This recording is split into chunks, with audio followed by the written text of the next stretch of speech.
Episode 1, World War I, 1914. In 1914, the world did not wake up to peace. It woke up to a spark that would turn kings into fugitives, empires into ashes, and Europe into a battlefield so huge that people would later call it the war that changed history forever. But here is the shocking part. World War I did not begin with a massive invasion. It began with one assassination, one car, one wrong turn, and one bullet that helped set the whole world on fire. This is the story of 1914, the year the world lost its balance. Sarajevo, June 28, 1914, a city filled with tension, politics, and hatred under the surface. On that day, Archduke Franz Ferdinand, the heir to the Austro-Hungarian Empire, arrived with his wife Sophie. He was not just any man, he was the future of an empire, and around him, the air was full of danger. A group of young assassins were waiting. They were angry, they were desperate, and they wanted to send a message to the empire that ruled over them.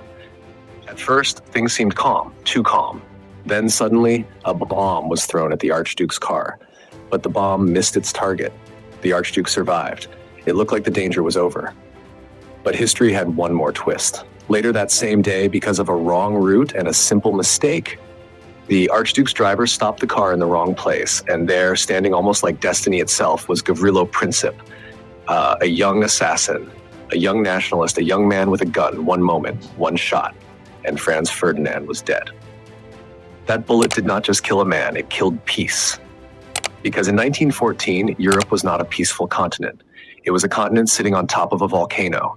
Nations had armies. Armies had plans. Plans had alliances. And alliances meant that when one country moved, many others would fall with it.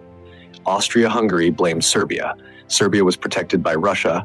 Russia was supported by France. Germany stood beside Austria-Hungary. Britain was watching carefully. And then, like falling dominoes, the crisis spread. Austria-Hungary sent an ultimatum to Serbia. Serbia accepted some demands, but not all.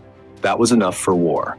On July 28, 1914, Austria-Hungary declared war on Serbia. Then Russia mobilized. Germany saw danger. Germany declared war on Russia, then France, then Britain. And within days, what began as a local conflict became a world war.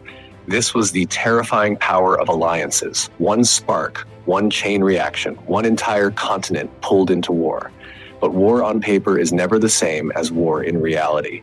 Germany had a plan, a very dangerous plan. It was called the Schlieffen Plan.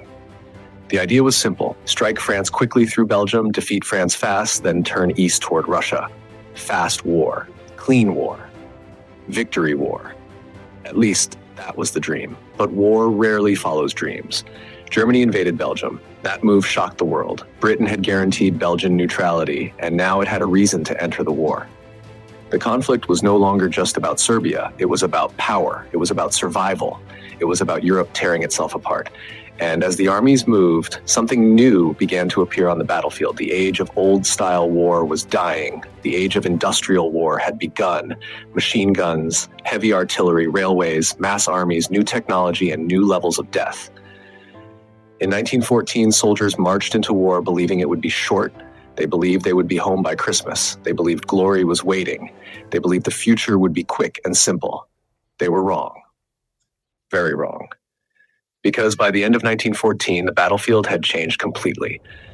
The first major clashes had already shown the brutal truth. The Battle of the Marne stopped Germany's fast advance into France. The dream of a quick victory collapsed. Instead of movement, the war became static. Instead of victory, there were trenches. Instead of glory, there was mud. And instead of a short war, the world entered a long nightmare. Think about that. In just 1 year, the world went from political tension to total war. Kings and emperors were still powerful in 1914. But after 1914, even their thrones would not feel safe. Because World War I was not only a war of soldiers, it was a war of systems, a war of empires, a war that would test industry, economy, propaganda, patriotism, and human endurance. And 1914 was only the beginning. At the end of this year, millions had already been pulled into the conflict. Families were separated. Cities were preparing for war, governments were changing, and the world had stepped into a new age without even realizing it. The old Europe was dying. The new century was beginning, but not in peace, in fire, in fear, in blood. And in the next episode, the war does not slow down. It grows darker, deadlier, and even more shocking, because 1915 will show the world something it had never truly seen before: a war without mercy, a war without limits, a war that would teach humanity how terrible modern destruction could become. So stay ready, because this story has only just begun.